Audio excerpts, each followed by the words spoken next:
Hi there, welcome to troylast.co.za, where we offer financial advice and financial planning to our viewers out there and some guidance from a financial planning perspective. So my name is Troy, and it's the 30th of June 2020. We've passed 100 days of lockdown here in South Africa, and we're in the middle of the coronavirus pandemic, which I think everybody globally is facing at the moment. So today's blog is just basically some financial advice regarding COVID-19 and the impact it may have on your portfolio and the options that you have available to you. So here in South Africa, we're looking at unemployment climbing quite drastically, so as much as 50%.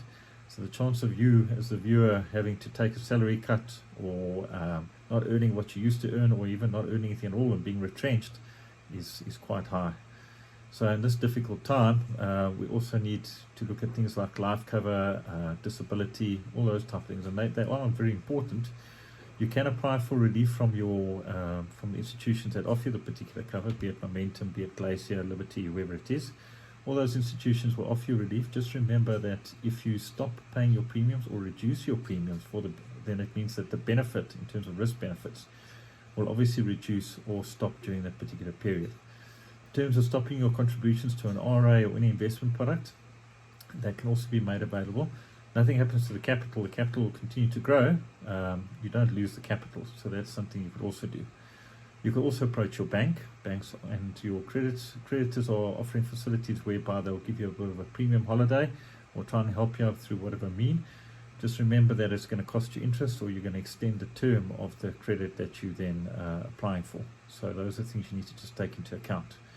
So just be careful about thinking short term and not long term when you look at the options that are available to you. So yes, the final part of financial planning, which I want to just cover today, is investment and savings. I think the valuable lesson that we're learning from this particular thing, whether you're a business owner or an individual, is the accessibility of savings during this particular difficult period. It's great having life cover, but it needs to be paid for, and the premiums need to pay for. That money has to come from somewhere, and if you're not working or don't have the funds, then that's where emergency savings comes into hand. So from a savings perspective, there are two types of savings or investments out there, or two categories, if I can put it that way. The one is compulsory, the one is discretionary. So your compulsory monies are your retirement annuities, your provident funds, your preservation funds, anything that's got to do with your retirement, the retirement savings vehicle. Your discretionary is basically everything else. It's at your discretion. It's a unit trust, it's a money market, it's an endowment, it's a share portfolio. Any of those particular products will fall under your discretionary. So the difference between the two is accessibility. Usually your money markets, your endowments, your unit trusts, they all accessible before the age of 55, whereas your compulsory products are only accessible from the age of 55. A preservation fund, if you've got one, you can access once off before the age of 55. Just bear in mind there is a tax implication. The first 25,000 Rand, once off across all your portfolio, is tax-free. The next amount up to 660,000 is taxed at 18%, and then it carries on in terms of the percentage and scales up to 36% tax. Other thing you also just need to bear in mind if you're being retrenched is that you do have 500,000 Rand worth of retrenchment benefits, which are tax-free in terms of the packages offered to you. But it does reduce that amount that you take comes off your 500,000 when you retire. So you have the ability when you retire to take 500,000 Rand, less any previous deductions that you may have taken in terms of retrenchment benefits or the 25,000 you took out earlier. So any tax-free amounts will come off that 500,000. Something also to consider. So yes, in terms of savings, let's run back to your discretionary savings. Your discretionary savings, I would probably recommend in terms of building up a savings, work on your salary. So if you take 1 month's worth of salary and put that into a money market and have 2 to 3 months or more worth of salaries, the equivalent of your salary, into a unit trust, that would be the structure that I would look at. And when you look at unit trust, the first 36,000 Rand, I would invest in tax-free savings accounts so that you're more efficient. So why do I say do it that way? The reason I say is because in terms of your expenses and that, accessibility in a money market will give you within 24 hours access to that.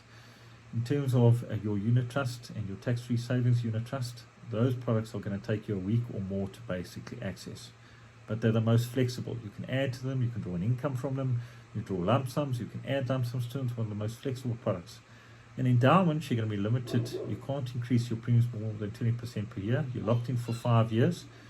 The advantage of the endowment versus the unit trust, though, is that it has a beneficiary, whereas a unit trust, in a tax-free savings unit trust, and that will not have a beneficiary. So it'll work according to your will.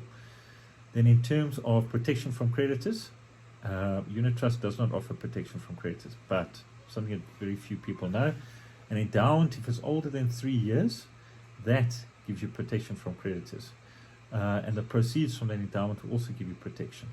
Another form of protection from creditors, if that's what you're looking to have, is your retirement products, your retirement annuities, your preservation funds, all that type of thing.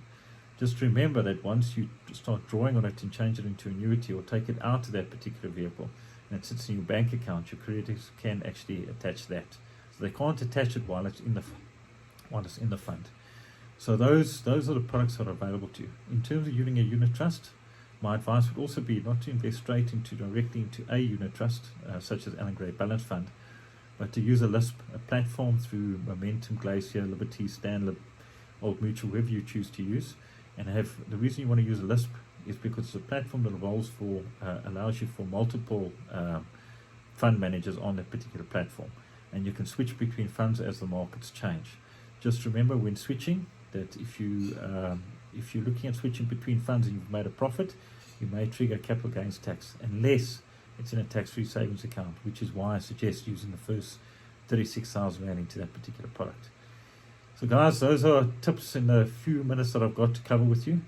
Please, if you've got any questions, drop us a mail, Troy, Troy, at troylast.co.za, or speak to your financial advisor. I think it's critical in this particular time to have a financial plan. Yes, and the horse may have bolted in terms of savings and that, but there's going to be more crises that we'll face in our life going forward. So let's learn from this particular lesson, and let's do proper financial planning. And please give us a shout. And if you don't have an advisor, we'd love to be your advisor. So all the best to everybody. Hope you all stay safe, be good, and look after each other. God bless.